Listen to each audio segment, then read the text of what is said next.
ನಮಸ್ಕಾರ ವೀಕ್ಷಕರು, ಎಲ್ರಿಗೂ ಇಲ್ಲಿವರೆಗಿನ ಎಲ್ಲ ಅಪ್ಡೇಟ್ ಮಾಹಿತಿ ಶೇರ್ ಮಾಡೋಕೆ ಹೋಗ್ತಾರೆ ಮತ್ತು ಭಾಳ ಮುಖ್ಯವಾಗಿರೋ ಮಾಹಿತಿ ಸಹ ಶೇರ್ ಮಾಡ್ತಾರೆ. ವಿಡಿಯೋ ಸ್ವಲ್ಪ ಲೆಂದಿ ಆದರೂ ದಯವಿಟ್ಟು ಕಂಪ್ಲೀಟ್ ವಾಚ್ ಮಾಡಿ, ನಿಮಗೆ ಭಾಳಷ್ಟು ಯೂಸ್ಫುಲ್ ಇನ್ಫಾರ್ಮೇಷನ್ ಸಿಗುತ್ತೆ. ಓಕೆ, ಇದ್ರ ಬಗ್ಗೆ ಈ ಎಂಡಲ್ಲಿ ನಾನು ನಿಮಗೆ ಕಟ್ ಆಫ್ ಬಗ್ಗೆಯೂ ಸಹ ಮಾತಾಡ್ತೇನೆ, ರೌಂಡ್ 2ಗೆ ಸಂಬಂಧಪಟ್ಟ ಹಾಗೆ. ಸೊ ಮೊದಲನೇದು MCC ಬಗ್ಗೆ ಹೇಳಬೇಕಂದ್ರೆ, ನಿಮ್ಮೆಲ್ಲರಿಗೂ ಗೊತ್ತಿರುವ ಹಾಗೆ MCC ಈ ಒಂದು ಮೊದಲನೇ ರೌಂಡ್ ಏನಪ್ಪ ಅಂದರೆ ಈ ಒಂದು ಚಾಯ್ಸ್ ಅಂದರೆ ಆಪ್ಷನ್ ಎಂಟ್ರಿ ಮಾಡೋದಾಗಿರ್ಬೋದು ಅಥವಾ ರಿಜಿಸ್ಟ್ರೇಷನ್ ಪ್ರಕ್ರಿಯೆಗೆ ಸಂಬಂಧಪಟ್ಟಾಗೆ ಡೇಟ್ ಎಕ್ಸ್ಟೆಂಡ್ ಮಾಡಿದೆ. ಅಂದರೆ 31 ಜುಲೈವರೆಗೂ ಸಮಯಾವಕಾಶವಿದೆ. ಓಕೆ, ನೀವು ರಿಜಿಸ್ಟ್ರೇಷನ್ ಆಗಿ ಮಾಡ್ಬೋದು ಮತ್ತು ಚಾಯ್ಸ್ ಫಿಲ್ಲಿಂಗ್ ಅಪ್ ಟು ನಿಮಗೆ 31 ಜುಲೈವರೆಗೂ ನಿಮಗೆ ಸಮಯಾವಕಾಶವಿರುತ್ತೆ. ಆಮೇಲೆ ರಿಸಲ್ಟ್ ಬಗ್ಗೆ ಹೇಳಬೇಕು ಅಂದರೆ 3 ಅಥವಾ 4ನೇ ತಾರೀಕು ಫಲಿತಾಂಶ ಬರುತ್ತೆ. ಯೂಸಲಿ 3ನೇ ತಾರೀಕು ಬರುತ್ತೆ ಪ್ರೊವಿಷನಲ್ ಅಂತ, ನಂತರ 4th ಏನಪ್ಪ ಅಂದರೆ ಫೈನಲ್ ಯೂಸಲಿ ಆಗುತ್ತೆ. ಆಮೇಲೆ 4ನೇ ತಾರೀಕಿಂದ 8ನೇ ತಾರೀಕುವರೆಗೂ ನಿಮಗೆ ಸಮಯಾವಕಾಶ ಕೊಡ್ತಾರೆ. ಯಾವ ಕಾಲೇಜ್ ಅವೈಲೇಬಲ್ ಆಗಿದೆ ಅಂದರೆ ನಿಮಗೆ ಸಿಕ್ಕಿದ್ದು ಆ ಕಾಲೇಜಿಗೆ ಅಡ್ಮಿಷನ್ ತೆಗೆದುಕೊಳ್ಳೋಕ್ಕಾಗಿ. ಮತ್ತೊಂದು ನೆನಪಿರಲಿ, MCCನಲ್ಲಿ ವೆರಿಫಿಕೇಷನ್ ಆನ್ಲೈನ್ ಆಗೋದಿಲ್ಲ. ನಿಮಗೆ ಯಾವ ಸಿಕ್ಕಿರೋಂಥ ಕಾಲೇಜಿಗೆ ವಿಸಿಟ್ ಮಾಡಿ ಅಲ್ಲಿ ವೆರಿಫಿಕೇಷನ್ ಮಾಡ್ಕೊಳ್ಬೇಕು. ಡಾಕ್ಯುಮೆಂಟ್ಸ್ ಏನಾದರೂ ತಪ್ಪು ಕಂಡು ಬಂದಲ್ಲಿ ಸೀಟ್ ಕ್ಯಾನ್ಸಲ್ ಆಗುತ್ತೆ. ಓಕೆ, ಸೊ ಇದು ಆಯಿತು MCC ಬಗ್ಗೆ ಸಂಬಂಧಪಟ್ಟ ಹಾಗೆ. ಅಂದರೆ ನೀವು ಆಲ್ ಇಂಡಿಯಾ ಕೋಟ ಆಗಿರ್ಬೋದು, ಏಮ್ಸ್ ಆಗಿರ್ಬೋದು, ಜಿಪ್ಮಾರ್ ಆಗಿರ್ಬೋದು, ಡೀಮ್ಡ್ ಸಂಬಂಧಪಟ್ಟಾಗಿ ಪಾರ್ಟಿಸಿಪೇಟ್ ಮಾಡಬೇಕನ್ನಂಗಿತ್ತಂದರೆ ಅಲ್ಲಿ ರಿಜಿಸ್ಟ್ರೇಷನ್ ಮಾಡ್ಕೊಳ್ಳಿ. ಓಕೆ, ಆಮೇಲೆ ಎರಡನೇದೇನಪ್ಪ ಅಂದರೆ KU ಅಪ್ಡೇಟ್ ಹೇಳಬೇಕು ಅಂದರೆ ನಿಮ್ಮೆಲ್ಲರಿಗೂ ತಿಳಿದಿರುವ ಹಾಗೆ ಅಂದರೆ 29 ಅಂದರೆ ಇವತ್ತು 29th ಜುಲೈ ಸಾಯಂಕಾಲ 5 ಗಂಟೆವರೆಗೂ ಆಪ್ಷನ್ ಎಂಟ್ರಿ ಅಂದರೆ ರೌಂಡ್ 1 ಆಪ್ಷನ್ ಎಂಟ್ರಿ ಡೇಟ್ ಇದೆ. ಎಕ್ಸ್ಟೆಂಡ್ ಆಗುವಂಥ ಯಾವುದೇ ರೀತಿ ಇನ್ಫಾರ್ಮೇಷನ್ ಅಂತಿಲ್ಲ. ಬಟ್ ಪ್ರೆಸೆಂಟ್ಲಿ ಸ್ಕೆಡ್ಯೂಲ್ ಪ್ರಕಾರ ಇವತ್ತು ನಿಮಗೆ ಸಾಯಂಕಾಲ 5 ಗಂಟೆವರೆಗೂ ಸಮಯಾವಕಾಶವಿದೆ. ರೈಟ್, ಆಮೇಲೆ ರಿಸಲ್ಟ್ ನಿಮಗೆ 2ನೇ ತಾರೀಕು ಅವೈಲೇಬಲ್ ಆಗಿದೆ ಅಂತ ಹೇಳಿದರೆ, ಬಟ್ MCC ಅಲ್ಲಿ ಡೇಟ್ ಸ್ವಲ್ಪ ಎಕ್ಸ್ಟೆಂಡ್ ಆಗಿರೋದ್ರಿಂದ ಇಲ್ಲಿನೂ ಆಗುವಂಥ ಸಾಧ್ಯತೆ ಇದೆ. ಯಾಕಂದರೆ MCCಗಿಂತ ಮೊದಲು ಯೂಸಲಿ ಬಿಡೋದಿಲ್ಲ, ಬಟ್ ಅವ್ರ ಮೇಲೆ ಡಿಪೆಂಡ್ ಆಗಿರುವಂಥದ್ದು. But usually ಬಿಡೋಂಗಿರೋದಿಲ್ಲ. ಬಟ್ ಈಗ ನಿಮ್ಮೆಲ್ಲರಿಗೂ ಗೊತ್ತಿರುವಾಗೆ ನಮ್ಮ ಡೈರೆಕ್ಟರ್ ಸ್ವಲ್ಪ ಏನಪ್ಪ ಅಂದರೆ ಮೊದಲಿನ ಯೂಸಲಿ ಏನಪ್ಪ ಅಂದರೆ ಜಲ್ದಿ ಕಂಪ್ಲೀಟ್ ಪ್ರಕ್ರಿಯೆ ಮಾಡೋದರಲ್ಲಿ ಯೂಸಲಿ ಟ್ರೈ ಮಾಡ್ತಾರೆ. ಬಟ್ ಬಟ್ ಸ್ಕೆಡ್ಯೂಲ್ ಪ್ರಕಾರ 2ನೇ ತಾರೀಕು ಅಂತ ಇದೆ. ಮೇ ಬಿ ಎಕ್ಸ್ಟೆಂಡ್ ಆದರೂ ಆಗ್ಬೋದು. ಆದಾಗ ನಿಮಗೆ ಹೇಳಿರ್ತೀನಿ ಅಥವಾ ಅಫಿಷಿಯಲ್ ವೆಬ್ಸೈಟ್ ಮೂಲಕ ನೀವು ತಿಳ್ಕೊಬೋದು. ಆಮೇಲೆ 4th ನಿಮಗೆ ರಿಸಲ್ಟ್ ಬರುತ್ತೆ, ಫೈನಲ್ ರಿಸಲ್ಟ್ ಬರುವಂಥದ್ದು. 4th ರಿಸಲ್ಟ್ ಬಂದಾಗ ನಿಮಗೆ ಮಕ್ಕಳಿಗೆ ಏನಪ್ಪ ಅಂದರೆ ನೋಡಿ, ಈಗಿನ ಹೇಳ್ತಾ ಇದ್ದೀನಿ, ನೀವು ಒಮ್ಮಲಿಗೆ ಪ್ಯಾನಿಕ್ ಆಗಬೇಡಿ. ಇದು ರೌಂಡ್ 1 ಯಾವಾಗಲೂ ಇದೇ ರೀತಿ ಇರುವಂಥದ್ದು. ಓಕೆ, ಗೌರ್ಮೆಂಟ್ ಕೋಟಾಗೆ ಸಂಬಂಧಪಟ್ಟಂಗೆ ಆಗಿರ್ಬೋದು ಅಥವಾ 12 ಲ್ಯಾಕ್ ಸ್ಪೆಷಲಿ ಈಗ ರೌಂಡ್ 1ಗೆ ಇನ್ನೂ ಕಟ್ ಆಫ್ ಆಗುವಂಥ ಸಾಧ್ಯತೆ ಇದೆ. ಹೆದರಬೇಡಿ, ಯಾಕಂದರೆ ಇನ್ನೂ round 1 round 2 mop of stay ವ್ಯಾಕನ್ಸಿ ಇರುತ್ತೆ. ರೌಂಡ್ ಇರುವಂಥದ್ದು ಯಾವ ರೀತಿ ನಾವು ಮುಂದುವರಿತೀವಿ ಆ ರೀತಿ ಕಟ್ ಆಫ್ ಯೂಸಲಿ ಡೌನ್ ಆಗುತ್ತೆ. ಸೊ ಯಾರಿಗೆ ಸೀಟ್ ಸಿಕ್ಕಿದೆ ನೋಡಿ, ಅವರಿಗೇನಪ್ಪ ಅಂದರೆ ನಿಮಗೆ 4 ಚಾಯ್ಸಸ್ ಬರ್ತವೆ. ಚಾಯ್ಸ್ 1, ಚಾಯ್ಸ್ 2, ಚಾಯ್ಸ್ 3, ಚಾಯ್ಸ್ 4 ಅಂತ. ಮುಂಬರೋದು ದಿನಗಳಲ್ಲಿ ಭಾಳ ಡೀಟೇಲ್ ಆಗಿ ವೀಡಿಯೋ ಸಹ ಮಾಡ್ತೇನೆ, ಕನ್ಫ್ಯೂಸ್ ಆಗಬೇಡಿ. ಸಿಕ್ಕಿರುವಂಥ ಸೀಟ್ ನೀವು ಸ್ಯಾಟಿಸ್ಫೈ ಆಗಿದ್ದರೆ ಅಡ್ಮಿಷನ್ ಮಾಡ್ಕೊಳ್ಬೇಕಂದ್ರೆ ಚಾಯ್ಸ್ 1 ಮಾಡಬೇಕು. ಚಾಯ್ಸ್ 1 ಮಾಡಿದ ನಂತರ ನಿಮಗೆ ಚಲನ್ ಪೇ ಮಾಡೋದಕ್ಕಾಗಿ ಲಿಂಕ್ ಬರುತ್ತೆ. ಚಲನ್ ಅಂದರೆ ಡೌನ್ಲೋಡ್ ಮಾಡಿಕೊಂಡು ಬ್ಯಾಂಕ್ ವಿಸಿಟ್ ಮಾಡಿ ಪೇಮೆಂಟ್ ಮಾಡಿ 1-2 ತಾಸು ನಂತರ ನಿಮಗೆ ಕನ್ಫರ್ಮೇಷನ್ ಪೇಜ್ ಬರುತ್ತೆ, ಅದನ್ನು ಡೌನ್ಲೋಡ್ ಮಾಡ್ಕೊಳ್ಳಿ. ಸೊ KU ಏನಪ್ಪ ಅಂದರೆ ಇನ್ಸ್ಟ್ರಕ್ಷನ್ ಇರುತ್ತೆ, ಯಾರು ಪ್ರೈವೇಟ್ ಕಾಲೇಜ್ನಲ್ಲಿ ಮೆಡಿಕಲ್ ಸೀಟ್ ಸಿಕ್ಕರೆ ಆ ಡಾಕ್ಯುಮೆಂಟ್ಸ್ನ ಸಬ್ಮಿಟ್ ಮಾಡಿ ಅಂತ. ಆಮೇಲೆ ಯಾರು ಗೌರ್ಮೆಂಟ್ ಕಾಲೇಜ್ನಲ್ಲಿದ್ದರೆ ಡೈರೆಕ್ಟ್ ಗೌರ್ಮೆಂಟ್ ಕಾಲೇಜಿಗೆ ಹೋಗಿ ನೀವು ಅಡ್ಮಿಷನ್ ತೊಗೊಳ್ಳಿ ಅಂತ ಹೇಳುತ್ತೆ. ಕನ್ಫ್ಯೂಷನ್ ಬೇಡ, ನಾನು ನಿಮಗೆ ಅದು ಬಿಟ್ಟಾಗೂ ಸಹ ನಿಮಗೆ ತಿಳಿಸಿರ್ತೀನಿ. ಒಟ್ಟಾಗಿ ನಿಮಗೆ ಯಾರು ಚಾಯ್ಸನ್ ಮಾಡ್ತಾರೋ ಪೇಮೆಂಟ್ ಕಂಪಲ್ಸರಿ ಮಾಡಬೇಕಾಗುತ್ತೆ, ನೆನಪಿರಲಿ. ಓಕೆ, ಅಂದರೆ ಅಡ್ಮಿಷನ್ ಎಲ್ಲ ಡಾಕ್ಯುಮೆಂಟ್ ತೊಗೊಂಡು ಕಾಲೇಜಿಗೂ ಅಡ್ಮಿಷನ್ ಮಾಡ್ಕೊಳ್ಬೋದು. ಚಾಯ್ಸನ್ ಮಾಡಿದ್ರೆ ಅಡ್ಮಿಷನ್ ಅಂತ ಅರ್ಥ. ಬಟ್ ಯಾವುದೇ ರೀತಿ ಮುಂಬರೋ ದಿನಗಳಲ್ಲಿ ರೌಂಡಲ್ಲಿ ಪಾರ್ಟಿಸಿಪೇಟ್ ಮಾಡೋಕ್ಕಾಗಲ್ಲ. ಓಕೆ, ಅಂದರೆ ಕನ್ಫರ್ಮ್ ನೀವು ಅಡ್ಮಿಷನ್ ತೊಗೊಳ್ತೀರಿ ಅಂತ ಅರ್ಥ. ಚಾಯ್ಸ್ 2 ಅಂತ ಮಾಡಿದರೆ ಸಿಕ್ಕಿರೋಂಥ ಕಾಲೇಜ್ ಏನಪ್ಪ ಅಂದರೆ ಸ್ಯಾಟಿಸ್ಫೈ ಇದೆ, ಇನ್ನೂ ಬೇರೆ ಕಾಲೇಜ್ ನೋಡಬೇಕನ್ನಂಗಿತ್ತು ಅಂದರೆ ಚಾಯ್ಸ್ 2 ಮಾಡಬೇಕು. ಅಂದರೆ MBBS ಸಂಬಂಧಪಟ್ಟಂಗೆ ಮಾತಾಡ್ತಾನೆ. MBBS ಅಂತ ಬಂದಾಗ, ಡೆಂಟಲ್ ಅಂತ ಬಂದಾಗ ಕಂಪಲ್ಸರಿ ನೀವೇನಪ್ಪ ಅಂದರೆ ಪೇ ಮಾಡಬೇಕಲ್ಲಿ, ಫುಲ್ ಪೇ ಮಾಡಬೇಕು. 12 ಲ್ಯಾಕ್ ಇದ್ದರೆ 12 ಲ್ಯಾಕು ಅಂದರೆ ಎಷ್ಟು ಪೇ, ಯಾವ ಸೀಟ್ ಸಿಕ್ಕಿರುತ್ತೋ ಅದ್ರ ಕಂಪ್ಲೀಟ್ ಫೀ ಪೇ ಮಾಡಬೇಕಾಗುತ್ತೆ. ಚಲನ್ ಜನರೇಟ್ ಮಾಡ್ಬೋದು ಅಥವಾ ನೀವು ಆನ್ಲೈನ್ ಸಹ ನೀವು ಮಾಡ್ಕೊಳ್ಬೋದು, ನಿಮ್ಮ ಮೇಲೆ ಡಿಪೆಂಡ್ ಇದೆ. ಬ್ಯಾಂಕ್ ವಿಸಿಟ್ ಮಾಡಿ ನೀವೇನಪ್ಪ ಅಂದ್ರೆ RTGS ಮೂಲಕ ಏನಪ್ಪ ಅಂದ್ರೆ ಅಲ್ಲಿ ಟ್ರಾನ್ಸ್ಫರ್ ಮಾಡ್ಬೋದು ಅಲ್ಲಿ ಮನಿನ. ಅದಾಗಿ 1-2 ತಾಸಲ್ಲಿ ಅಂದರೆ ಚಾಯ್ಸ್ 2 ಮಾಡಿದ್ರೆ ಓನ್ಲಿ ಪೇಮೆಂಟ್ ಮಾಡಿ ರೌಂಡ್ 2ಗೆ ವೇಟ್ ಮಾಡಬೇಕು. ಮತ್ತು ಯಾವುದೇ ರೀತಿ ಪ್ರೊಸೀಜರ್ ಬೇಕಾಗೋದಿಲ್ಲ. ಸಿಕ್ಕಿರೋಂಥ ಕಾಲೇಜಿಗೆ ಹೋಗೋದಾಗಲಿ ಡಾಕ್ಯುಮೆಂಟ್ಸ್ ಕೊಡೋದಾಗಲಿ ಏನೂ ಅವಶ್ಯಕತೆ ಇರೋದಿಲ್ಲ. ಚಾಯ್ಸ್ 2 ಮಾಡಿದ್ರೆ ಓನ್ಲಿ ಪೇಮೆಂಟ್ ಮಾಡಬೇಕಾಗುತ್ತೆ. ಬಟ್ ಕಂಪ್ಲೀಟ್ ಪೇಮೆಂಟ್ ಮಾಡಬೇಕಾಗುತ್ತೆ. ಯಾರೆಲ್ಲ ಚಾಯ್ಸ್ 1 ಚಾಯ್ಸ್ 2 ಮಾಡ್ತಾರೆ ಪ್ಲೀಸ್ ದಯವಿಟ್ಟು ಏನಪ್ಪ ಅಂದರೆ ಪೇಮೆಂಟ್ ಯೂಸಲಿ ನೀವು ರೆಡಿ ಮಾಡಿ ಇಟ್ಕೊಳ್ಬೇಕಾಗುತ್ತೆ. ಕೊಟ್ಟಿರುವಂಥ ದಿನಾಂಕ 1 ವೀಕ್ ಇರುತ್ತೆ, ಅದರಲ್ಲಿ ನಿಮಗೆ ಪೇಮೆಂಟ್ ಮಾಡಬೇಕಾಗುತ್ತೆ. 5 to 6 ಡೇಸ್ ಇರುವಂಥದ್ದು. ನಡುವೆ ಏನಾದರೂ ಹಾಲಿಡೇಸ್ ಅಥವಾ ಹಾಲಿಡೇಸ್ ಆಗಲಿ ವರ್ಕಿಂಗ್ ಡೇಸ್ ಇದ್ದಿಲ್ಲ ಅಂದರೆ ಡೇಟ್ ಎಕ್ಸ್ಟೆಂಡ್ ಮಾಡ್ತಾರೆ. ಓಕೆ, ಆಮೇಲೆ ಚಾಯ್ಸ್ 3 ಬಗ್ಗೆ ಹೇಳಬೇಕಂದ್ರೆ ಸಿಕ್ಕಿದೆ ನಿಮಗೆ ಇಷ್ಟ ಇಲ್ಲ, ಕ್ಯಾನ್ಸಲ್ ಮಾಡಬೇಕನ್ನಾಗಿದ್ದರೆ ಚಾಯ್ಸ್ 3 ಮಾಡಿ ನೀವು ಕ್ಯಾನ್ಸಲ್ ಮಾಡ್ಕೊಳ್ಬೋದು. ಯಾಕಂದ್ರೆ ನನಗೆ ತಿಳಿದಿರುವಾಗೆ ಮಕ್ಕಳೇನಪ್ಪ ಅಂದರೆ ಈಗ ಮಾಪ್ ಅಪ್ ರೌಂಡಲ್ಲಿ ಒಂದು ಅಂದರೆ ಮಾಕ್ ಅಲಾಟ್ಮೆಂಟಲ್ಲಿ ಸೀಟ್ ಸಿಕ್ಕಿಲ್ಲ ಅಂತೇಳಿ 12 ಲ್ಯಾಕ್ ಅವ್ರಿಗೆ ಆಗದೇ ಇದ್ದರೂ 12 ಲ್ಯಾಕ್ ಭಾಳ ಜನ ಹಾಕ್ಕೊಂಡಿದ್ದಾರೆ. ಇವನ್ ಮ್ಯಾನೇಜ್ಮೆಂಟು ಬೆಟ್ಟೆಲ್ಲ ಹಾಕ್ಕೊಂಡಿದ್ದಾರೆ. 20 ಲ್ಯಾಕ್ ಅವರಿಗೆ ಹೋಗೋ ಅವಶ್ಯಕತೆ ಇದು ಯೂಸಲಿ ಬೇಕಾಗಿಲ್ಲ ಅಂತ ಅವರಿಗೆ ಇಷ್ಟನೇ ಇಲ್ಲ ಅಂದರೂ ಸಹ ಅವ್ರು ಏನಪ್ಪ ಅಂದರೆ ಆಪ್ಷನ್ ಆಯ್ಕೊಂಡಿದ್ದಾರೆ. ಯಾಕಂದರೆ ಅದನ್ನು ಕ್ಯಾನ್ಸಲ್ ಮಾಡ್ಬೋದು ಅಂತೇಳಿ. ಆ ರೀತಿ ಕ್ಯಾನ್ಸಲ್ ಮಾಡೋರು ಚಾಯ್ಸ್ 3 ಮಾಡಿ ಕ್ಯಾನ್ಸಲ್ ಮಾಡ್ಕೊಳ್ಬೇಕಾಗುತ್ತೆ. ಬಟ್ ಮುಂಬರುವಂಥ ದಿನಗಳಲ್ಲಿ ಸೀರಿಯಸ್ ಆಗಲೇಬೇಕು. ರೌಂಡ್ 2ನಲ್ಲಿ ಅಂದರೆ ರೌಂಡ್ 2ನಲ್ಲಿ ಈ ರೀತಿ ನೀವು ಬೇಕಾಗದೇ ಇರೋಂಥ ಕಾಲೇಜ್ ಹಾಕುವಾಗಿರೋದಿಲ್ಲ, ಪೆನಲ್ಟಿ ಬೀಳುತ್ತೆ. ಓಕೆ, ಒಟ್ಟಲ್ಲಿ ನಿಮಗೆ ಸಿಕ್ಕಿರುವಂಥ ಕಾಲೇಜ್ ಫೀ ಹೆಚ್ಚಳ ಆಗಿರ್ಬೋದು, ಬೇಡದೇ ಇರುವಂಥ ಕಾಲೇಜ್ ಆಗಿರ್ಬೋದು, ಆ ರೀತಿ ಬಂದರೆ ಚಾಯ್ಸ್ 3 ಅಂತ ಮಾಡಬೇಕಾಗತ್ತೆ. ಅದು ಕ್ಯಾನ್ಸಲ್ ಮಾಡಿ ಮತ್ತೆ ನೆಕ್ಸ್ಟ್ ರೌಂಡಿಗೆ ಹೋಗ್ಬೋದು. ಈಗ ಕೆಲವರಿಗೆ ಏನಾಗುತ್ತೆ ಅಂದರೆ ಬೇರೆ ಒಂದು ಕೌನ್ಸಿಲಿಂಗ್ ಮುಖಾಂತರ, ಬೇರೆ ಒಂದು ಸ್ಟೇಟ್ ಮುಖಾಂತರ ಸೀಟ್ ಸಿಕ್ಕಿದ್ರೆ, ಅಥವಾ ಕೇನಲ್ಲಿ ಬೇಡ ಅನ್ನಂಗಿತ್ತು ಅಂದರೆ, ಅಥವಾ ನೀವು ಸೀಟ್ ಸಿಕ್ಕಿದ್ರೆ ನಿಮಗೆ ಎಕ್ಸಿಟ್ ಆಗಬೇಕನ್ನಂಗಿತ್ತು ಅಂದರೆ, ಇಲ್ಲ ನೀವು ಲಾಂಗ್ ಟರ್ಮ್ ಹೋಗ್ಬೇಕನ್ನಂಗಿತ್ತು, ಒಟ್ಟಾಗಿ ಎಕ್ಸಿಟ್ ಆಗಬೇಕಂದ್ರೆ ಚಾಯ್ಸ್ 4 ಮಾಡಿ ಸೀಟ್ ಸಿಕ್ಕಿದ್ರೆ ಮಾತ್ರ. ಸೀಟ್ ಸಿಕ್ಕಿಲ್ಲ ಅಂದರೆ ಏನು ಮಾಡೋ ಅವಶ್ಯಕತೆ ಇಲ್ಲ. ಸಿಕ್ಕಿರುವಂಥ ಕಾಲೇಜ್ ರೌಂಡ್ 2 ಎಲ್ಲ ಡಿಲೀಟ್ ಮಾಡಿ ನೀವು ಲಾಂಗ್ ಟರ್ಮ್ ಬೇಕಾದ್ರೆ ಹೋಗ್ಬೋದು ಅಥವಾ ಎಕ್ಸಿಟ್ ಆಗ್ಬೋದು, ರೈಟ್. ಆಮೇಲೆ KCT ಬಗ್ಗೆ ನೋಡಿ, ಚಾಯ್ಸ್ 1 ಮಾಡಿದ್ರೆ ಮಾತ್ರ ಪೇಮೆಂಟ್ ಮಾಡಬೇಕು. ಚಾಯ್ಸ್ 2 ಮಾಡಿದ್ರೆ ಕರ್ನಾಟಕ ಸಿಟಿ ಕೋರ್ಸ್ ಸಿಕ್ಕರೆ ಚಾಯ್ಸ್ 2 ಮಾಡಿ ಪೇಮೆಂಟ್ ಅವಶ್ಯಕತೆ ಇಲ್ಲ. ಓಕೆ, ಕ್ಲಿಯರ್ ಆಯ್ತು ಅನ್ಕೋತಾ ಇದ್ದೀನಿ. ಇದು ರೈಟ್, ಇದು ಹೇಗೆ ಸಂಬಂಧಪಟ್ಟಾಗಾಯಿತು. ಕಾಮೆಂಟ್ಗೆ ಬಗ್ಗೆ ಹೇಳಬೇಕಂದ್ರೆ ಆಲ್ರೆಡಿ ರಿಸಲ್ಟ್ ಬಿಟ್ಟಿದ್ದಾರೆ, ಡಿಸಿಷನ್ ಮೇಕಿಂಗ್ ಮಾಡ್ಕೊಳ್ಳಿ. ಡಿಸಿಷನ್ ಮಾಡಬೇಕಂದ್ರೆ ಕಂಪಲ್ಸರಿ ಪೇಮೆಂಟ್ ಮಾಡಬೇಕಾಗುತ್ತೆ ನೆಟ್ ಬ್ಯಾಂಕಿಂಗ್ ಮುಖಾಂತರ. ಸೊ ಚೆಕ್ ಮಾಡ್ಕೊಳ್ಳಿ. ಸೊ ನೀವು ಸಿಕ್ಕಿರೋಂಥ ಕಾಲೇಜ್ ಏನು ಫ್ರೀಸ್ ಮಾಡ್ತಿರೋ, ಅಪ್ಗ್ರೇಡೇಷನ್ ಮಾಡ್ತಿರೋ, ಏನು ರಿಜೆಕ್ಟ್ ಮಾಡ್ತಿರೋ, ಅಥವಾ ಎಕ್ಸಿಟ್ ಆದರೂ ನಿಮ್ಮ ಮೇಲೆ ಡಿಪೆಂಡ್ ಆಗಿರುವಂಥದ್ದು. ನೀವು ಎಕ್ಸೆಪ್ಟ್ ಮಾಡಿ ಅಥವಾ ರಿಜೆಕ್ಟ್ ಮಾಡಿ, ಸೊ ಕಂಪಲ್ಸರಿ ಪೇಮೆಂಟ್ ಅಂತೂ ನೀವು ಕಂಪ್ಲೀಟಲ್ಲಿ ಮಾಡಲೇಬೇಕಾಗುತ್ತೆ. ರೌಂಡ್ 1 ಆಗಲಿ ರೌಂಡ್ 2 ನಲ್ಲಿ ಸಿಕ್ಕಿರುವಂಥ ಸೀಟ್ ಕ್ಯಾನ್ಸಲ್ ಮಾಡ್ಕೊಳ್ಬೇಕಂದ್ರೂ ಸಹ ಲಾಸ್ಟ್ ರೌಂಡ್ಗಿಂತ ಮೊದಲೇ ನೀವು ಸೀಟ್ನ ಕ್ಯಾನ್ಸಲ್ ಮಾಡ್ಕೋಬೋದು. ಕಾಮೆಡಿಕಲ್ ಅಂದರೆ ಕೇನಲ್ಲಿ ಪಾರ್ಟಿಸಿಪೇಟ್ ಮಾಡಿ, ಇಲ್ಲಿ ಮತ್ತು ಕಾಮೆಡಿಕಲ್ನಲ್ಲೂ ನೀವು ಪಾರ್ಟಿಸಿಪೇಟ್ ಮಾಡಿ. ನಿಮಗೊಂದ್ರೆ ಕೇನಲ್ಲಿ ಒಳ್ಳೆ ಕಾಲೇಜ್ ಸಿಕ್ಕಿತ್ತು ಅಂದರೆ ಕಾಮೆಡಿಕೆ ನೀವು ಬೇಕಾದರೆ ಅಲ್ಲಿ ಕ್ಯಾನ್ಸಲ್ ಮಾಡ್ಬೋದು, ಸೀಟ್ ಸರೆಂಡರ್ ಮಾಡ್ಬೋದು. ನಿಮಗೆ ಫೀ ಏನು ಪೇ ಮಾಡಿರ್ತೀರೋ ಅದು ನಿಮಗೆ ಕಂಪ್ಲೀಟ್ಲಿ ರಿಫಂಡ್ ಆಗುವಂಥದ್ದು. ಓಕೆ, ಅರ್ಥ ಆಯ್ತು ಅನ್ಕೋತಾ. ಅದನ್ನ ಈಗ ಭಾಳ ಮುಖ್ಯ ಆಗಿರುವಂಥ ಮಾಹಿತಿ. ಮೊನ್ನೆದು MCC ರಿಸಲ್ಟ್ ಬಿಟ್ಟ ನಂತರ ಏನು ಮಾಡಬೇಕೀಗ? ರೌಂಡ್ 1ನಲ್ಲಿ ರಿಸಲ್ಟ್ ಸಿಕ್ಕಿ ಅಂದರೆ ನಿಮಗೆ ಸೀಟ್ ಸಿಕ್ಕಿದೆ, ಏನು ಮಾಡಬೇಕೀಗ? ಸೀಟ್ ಸಿಕ್ಕಿದೆ ಅಂದರೆ ನೀವು ಬೇಕಾದರೆ ಅಡ್ಮಿಷನ್ ತೊಗೊಳ್ಬೋದು.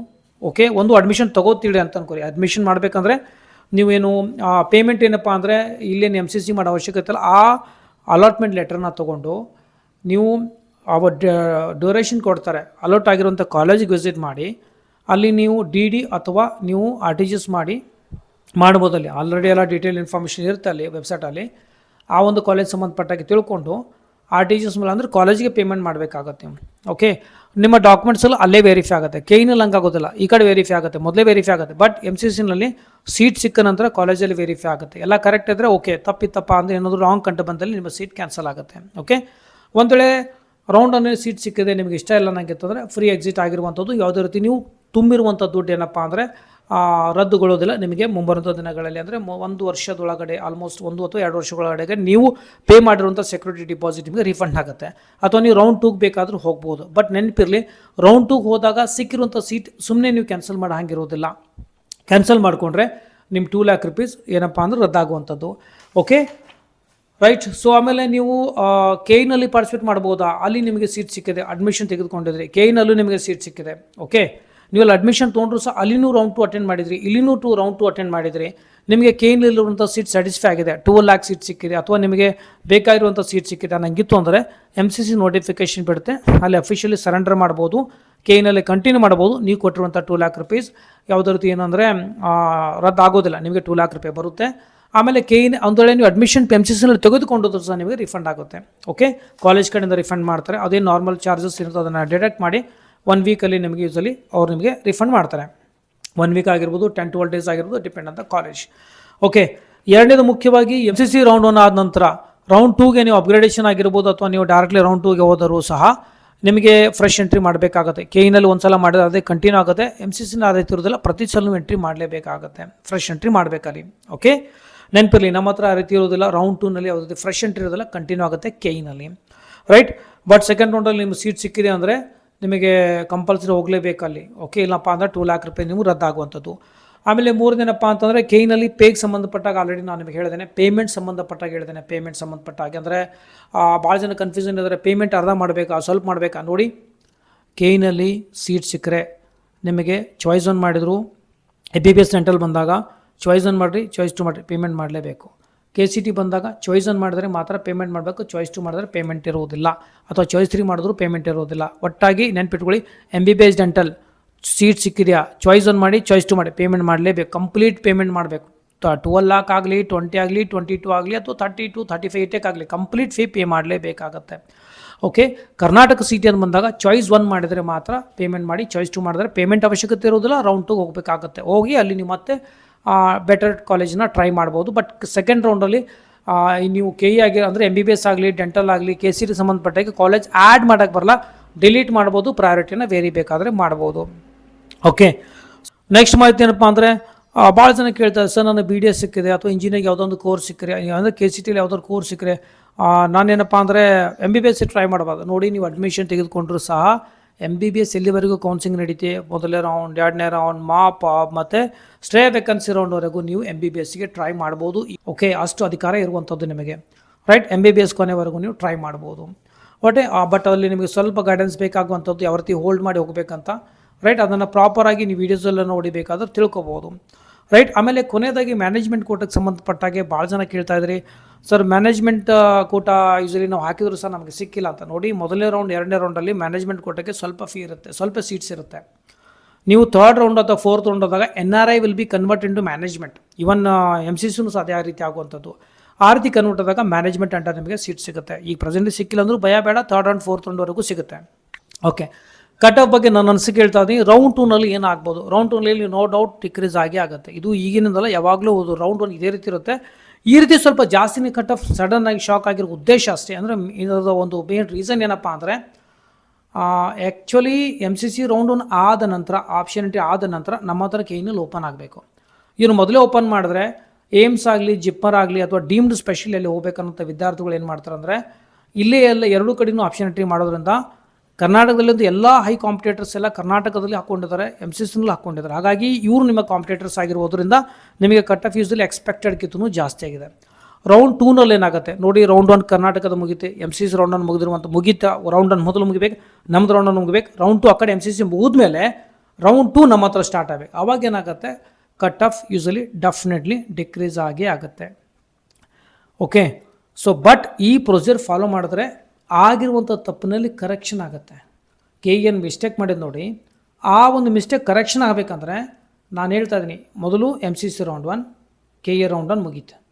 MCC ರೌಂಡ್ 2 ಮುಗಿಯೋವರೆಗೂ KE ರೌಂಡ್ 2 ಆಪ್ಷನಿಟಿ ಸ್ಟಾರ್ಟ್ ಮಾಡಬಾರ್ದು.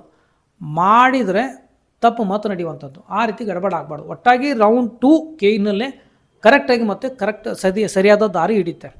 ಇಲ್ಲಪ್ಪ ಅಂದರೆ ಒಂದು ಸಲ ಇದು ಮಿಸ್ಟೇಕ್ ಆಗಿರೋದ್ರಿಂದ ಎಲ್ಲ ವಿದ್ಯಾರ್ಥಿಗಳಿಗೂ ಪೋಷಕರಿಗೂ ತೊಂದರೆನೇ. ಯಾಕಂದರೆ ಎಲ್ಲ ಕಾಂಪಿಟೇಟರ್ಸ್ ಇಲ್ಲಿ ಬಂದು ಸೀಟ್ ಇಟ್ಕೊಂಡಿದ್ದಾರೆ ನೋಡಿ, 22, 36, 40 ಈ ರೀತಿ ಒಳ್ಳೆ ಆಲ್ ಇಂಡಿಯಾ ರ್ಯಾಂಕಿಂಗ್ ವಿದ್ಯಾರ್ಥಿಗಳು, ಏಮ್ಸ್ ವಿದ್ಯಾರ್ಥಿಗಳು ಸೀಟ್ ತೆಗೆದುಕೊಂಡಿದ್ದಾರೆ ಅಂದರೆ ನಿಮ್ಮ ಸೀಟ್ಗಳು ಅವ್ರ ಹತ್ರ ಇಟ್ಕೊಂಡಿದ್ದಾರೆ ಅಂತ ಅರ್ಥ. ಓಕೆ, ರೌಂಡ್ 2ನಲ್ಲಿ ನಿಮಗೆ ಅದು ರಿಲೀಸ್ ಆಗುವಂಥದ್ದು ಮತ್ತು PH ಕ್ಯಾಟಗರಿ ಸೀಟ್ಗಳು ಸಹ ಅವೈಲೇಬಲ್ ಆಗುತ್ತೆ. ಸೊ ಹಾಗಾಗಿ ನೋ ಡೌಟ್ ಗೌರ್ಮೆಂಟ್ ಸೀಟ್ಗಳು ಇನ್ಕ್ರೀಸ್ ಆಯಿತು ಅಂದರೆ ಆಟೋಮೆಟಿಕ್ಲಿ 1.5 ಲ್ಯಾಕ್ ಸೀಟ್ಗಳದ್ದೇನಪ್ಪ ಅಂದರೆ ಇನ್ಕ್ರೀಸ್ ಅಂದರೆ ಪುಷ್ ಆಗುತ್ತೆ ಕಟ್ ಆಫ್ ಡೌನ್. ಅದು ಕಟ್ ಆಫ್ ಡೌನ್ ಆಯ್ತಂದ್ರೆ ಆಟೋಮೆಟಿಕ್ಲಿ 12 ಲ್ಯಾಕಿನ ಸೀಟ್ ಏನಪ್ಪ ಅಂದರೆ ಆಟೋಮೆಟಿಕ್ಲಿ ಅಲ್ಲಿನೂ ಸಹ ಕಟ್ ಆಫ್ ಡೌನ್ ಆಗುತ್ತೆ. ಅಂದರೆ ಒಟ್ಟು ರೌಂಡ್ 2ನಲ್ಲಿ ಕಟ್ ಆಫ್ ಡೌನ್ ಆಗುತ್ತೆ. ಯಾವ ರೀತಿ ನಮ್ಮ KNL ಯಾವ ರೀತಿ ಮುಂದುವರಿತೀವಿ ನೋಡ್ರಿ, ಕಟ್ ಆಫ್ ಡೌನ್ ಆಗುತ್ತೆ. ಇದೇ ಫೈನಲ್ ಇಲ್ಲ, ಪೇರೆಂಟ್ಸ್ ಹೊಡೆದು ಇಷ್ಟು ಗಡ್ಬಡ್ ಮಾಡ್ತಾ ಇದ್ದಾರೆ ಅಂದರೆ ಮುಗಿದು ಹೋಯ್ತು, ಮುಂದೆ ಕಟ್ ಆಫ್ ಮುಂದೆ ಇನ್ಕ್ರೀಸ್ ಆಗುತ್ತೆ, ಮುಂದೆ ಏನೂ ಸೀಟೇ ಸಿಗಲ್ಲ ಅನ್ನೋ ಭಾವನೆ ಇದೆ. ನೋಡಿ, ಆ ರೀತಿ ಆಗಲ್ಲ. ಇದು ಪ್ರೊಸೀಜರ್ ಇದೆ, ಸ್ಲೋಲಿ. ಇದಕ್ಕೆ ನಾನು ಹೇಳಿದ್ದೀನಿ, ಭಾಳಷ್ಟು ಪೇಷನ್ಸ್ ಬೇಕಿಲ್ಲಿ. ಈಗಲೂ ಹೇಳ್ತೀನಿ, ಯಾರಿಗೆ 1.5 ಲ್ಯಾಕ್ ಸಿಗುತ್ತೆ ನೋಡಿ, ಗಡ್ಬಡ್ ಮಾಡಿ ಪ್ರೊಸೀಜರ್ ಗೊತ್ತಿರಲ್ಲ, ಸಿಗುತ್ತೋ ಇಲ್ಲ ಅನ್ನೋದ್ರಿಂದ ಸುಮ್ಮನೆ 12 ಲ್ಯಾಕ್ ಹಾಕ್ಕೊಂಡು ನೀವು ಮಾಪಪ್ ರೌಂಡ್ ಮಿಸ್ ಮಾಡ್ಕೊಳ್ತೀರಾ, ನೋ ಡೌಟ್. ಯಾಕಂದರೆ 1.5 ಲ್ಯಾಕ್ ಯಾರಿಗೆ ಸಿಗುತ್ತೋ ಮ್ಯಾಕ್ಸಿಮಮ್ ಜನ 12 ಲ್ಯಾಕ್ ಸೀಟ್ ತೊಗೊಳ್ತೀರಿ. ಮಾಪಪ್ ರೌಂಡಿಗೆ ಹೋಗೋದನ್ನ ಅಲ್ಲಿ ಸ್ಕಿಪ್ ಆಟೋಮೆಟಿಕ್ಲಿ ಮಾಡಿಕೊಂಡು ಆ ಒಂದು ಅಪರ್ಚುನಿಟಿ ಡೆಫಿನೆಟ್ಲಿ ಕಳ್ಕೋತೀರಿ, ಬಿಕಾಸ್ ಪ್ರಾಪರ್ ಗೈಡೆನ್ಸ್ ಇಲ್ಲದೇ ಇರ್ಬೋದು. ಬಟ್ ಏನಿದೆ, ಸೊ ಇದಾಗಿತ್ತು ಇಲ್ಲಿವರೆಗಿನ ಅಪ್ಡೇಟ್. ಇದೇ ರೀತಿ ಕಂಪ್ಲೀಟಾಗಿ ನಿಮಗೆ ಗೈಡೆನ್ಸ್ ನೀಡ್ತಾ ಇರ್ತೇನೆ. ಆಯುರ್ವೇದಿಕ್ ಇನ್ನೂ ಅವೈಲೇಬಲ್ ಆಗಿಲ್ಲ, ಬಂದಾಗ ಅದಕ್ಕೆ ಸಪ್ರೇಟ್ ಕೌನ್ಸಿಲಿಂಗ್ ಮಾಡ್ತಾರೆ. ಸೊ ಹಾಗಾಗಿ ayurvedic cut off no doubt ಇನ್ನೂ ಭಾಳಷ್ಟು ಡಿಕ್ರೀಸ್ ಆಗುವಂಥದ್ದು. ಓಕೆ, ಹೋಮಿಯೋಪತಿ ಅಂತೂ ಅವೈಲೇಬಲ್ ಆಗಿಲ್ಲ, ಬಟ್ ಏನಿವೆ ಬಂದಾಗೂ ಸಹ ನಿಮಗೆ ತಿಳಿಸಿರ್ತೇನೆ. ಓಕೆ, ಸೊ ಇದಾಗಿತ್ತು ಇಲ್ಲಿವರೆಗಿನ ಅಪ್ಡೇಟ್. ಇದೇ ರೀತಿ ನಿಮಗೆ ಭಾಳಷ್ಟು ಮಾಹಿತಿ ಶೇರ್ ಮಾಡಲು ಪ್ರಯತ್ನ ಮಾಡ್ತೇನೆ. ಓಕೆ, ಸೊ 29 ಜುಲೈ ಇವತ್ತು 5 ಗಂಟೆವರೆಗೂ ಕೊನೆಯ ದಿನಾಂಕವಿದೆ. ಸೊ ಯಾರು ಆಪ್ಷನ್ ಎಂಟ್ರಿ ಮಾಡಿಲ್ಲ ದಯವಿಟ್ಟು ಮಾಡಿ. ಇನ್ನೊಂದು ನಾನು ನೋಡಿರುವಾಗೆ ಮಿಸ್ಟೇಕ್ ಏನಂದರೆ, ವಿದ್ಯಾರ್ಥಿಗಳು ಕಡಿಮೆ ಸ್ವಲ್ಪ ನಿಯರ್ ಬೈ ಇರುವಂಥ ವಿದ್ಯಾರ್ಥಿಗಳಿಗೆ ಸೀಟ್ ಸಿಕ್ಕಿಲ್ಲ. ಯಾಕಂದರೆ ಗೌರ್ಮೆಂಟ್ ಕೋಟಾಗೆ ಸಂಬಂಧಪಟ್ಟಾಗ MBBS ಆಗಲಿ, ಡೆಂಟಲ್ ಆಗಲಿ, ನೀವು ಎಲ್ಲ ಸೀಟ್ಗಳು ಅಲ್ಲಿ ಅಪ್ಲೈ ಮಾಡಿಲ್ಲ. 1.5 ಲ್ಯಾಕ್ವರೆಗೂ ಬೇಕಂದ್ರೆ ದಯವಿಟ್ಟು ಎಲ್ಲನೂ ಆ್ಯಡ್ ಮಾಡಿ. ಸ್ವಲ್ಪ ಕಾಲೇಜ್ ಆ್ಯಡ್ ಮಾಡಿದರೆ ನಿಮಗೆ ಸೆಕೆಂಡ್ ರೌಂಡಲ್ಲಿ ಆ್ಯಡ್ ಮಾಡೋಕ್ಕಾಗಲ್ಲ, ಒಂದು ಅಪರ್ಚುನಿಟಿ ಕಳ್ಕೊಂಡಂಗೆ. ಓಕೆ, ಇದು ಏನಿದೆ ಪ್ರೊಸೀಜರ್ನಲ್ಲಿ ಭಾಳಷ್ಟು ಪೇಷನ್ಸ್ ಬೇಕು ನಿಮಗೆ ಅಲ್ಲಿ, ಮತ್ತು ಭಾಳ ಜಾಗರಾಗಿರಬೇಕಾಗತ್ತೆ. ಓಕೆ, ಕರೆಕ್ಟಾಗಿ ನೋಡಿ ದಯವಿಟ್ಟು ಆಪ್ಷನ್ ಎಂಟ್ರಿ ಮಾಡಿ. ಸಮಯ 5 ಗಂಟೆವರೆಗೂ ಇವತ್ತು ನಿಮಗೆ ಸಮಯಾವಕಾಶವಿದೆ. ಓಕೆ, ಇದೇ ರೀತಿ ನಿಮಗೆ ಅಪ್ಡೇಟ್ ನೀಡಲು ಪ್ರಯತ್ನ ಮಾಡ್ತೇನೆ. ವಿಡಿಯೋ ಚೆನ್ನಾಗಿ ಅನಿಸಿತು ಅಂದರೆ ಮಾತ್ರ ಲೈಕ್ ಮಾಡಿ ಮತ್ತು ಸಬ್ಸ್ಕ್ರೈಬ್ ಮಾಡೋದನ್ನ ಮರಿಬೇಡಿ. ಇನ್ನೊಂದು ವಾಟ್ಸಪ್ ಚಾನಲ್ ಇದೆ, ಅಲ್ಲಿ ಸಹ ಭಾಳಷ್ಟು ಇನ್ಫಾರ್ಮೇಷನ್ ಶೇರ್ ಮಾಡಲು ಪ್ರಯತ್ನ ಮಾಡ್ತೇನೆ. ಈ ವಿಡಿಯೋದಲ್ಲಿ ಇಷ್ಟೇ, ಮತ್ತೆ ಸಿಗೋಣ ಮುಂದೆ ವಿಡಿಯೋದಲ್ಲಿ. ಟೇಕ್ ಕೇರ್, ಬಾಯ್.